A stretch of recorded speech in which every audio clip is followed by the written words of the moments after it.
So in this lecture, I'll try to solve a practice problem that involves all of the laws that we have studied, the Ohm's law, the KCL and the KVL. So I've given this circuit and I need to find the voltage across this independent current source called Vx. Now by looking at this looks a little complex because I have to start off on the leftmost side because I'm given some information here. So I'll just start off here and I can see that there's an 8 amps current going into the this is a 5 amps current. I'll just make the calculations easier. A 5 amps current going into the 8 ohms resistor. So I'm given the current, I'm given the resistance, so I can use Ohm's law to find the voltage across the 8 ohm resistor, which is current times the resistance 40 volts. Now the polarity would be the current is entering from the left side, so this is the polarity. Now I have this voltage and this voltage, and I can see that I can apply KVL here because this is clearly a loop. This entire thing is a loop, so I can apply KVL here, and this I can just write the algebraic sum of the voltages. So I can start off from this point and I will start moving clockwise. So I encounter the negative sign, so I write minus 60.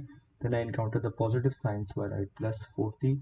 And then for this, I'll always write plus. So this is V10 ohms.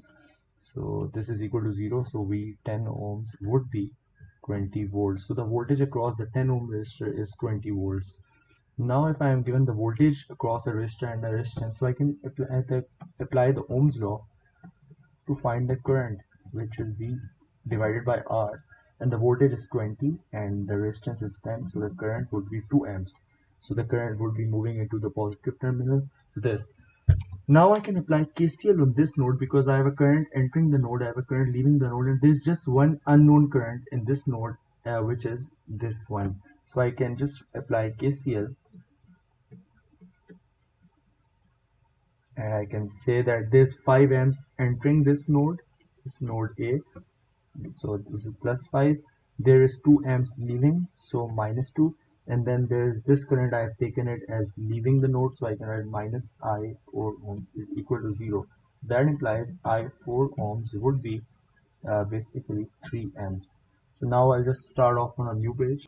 So in the last step I calculated basically the I4 to be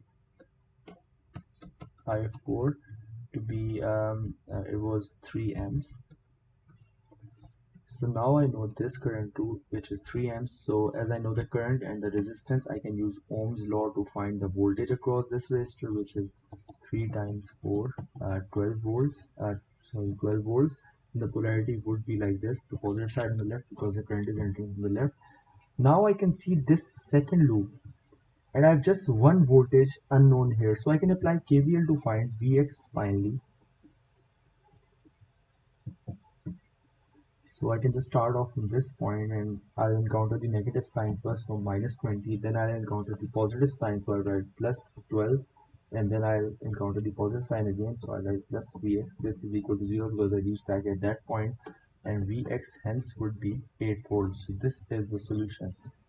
Now I can also find Ix here because I see this node and I can apply KCL. There's 3 amps entering the node and there's Ix entering the node too, so I can write this is equal to 0 and Ix hence would be minus 3 amps. So hence all the unknowns in this circuit have been found. So this is the best way to solve a problem, that you just start off from the side from on which you know some values and just try on step by step and find the voltages and the current step by step, and then you can move on to the right side. So this is how you solve these circuits using these the given laws.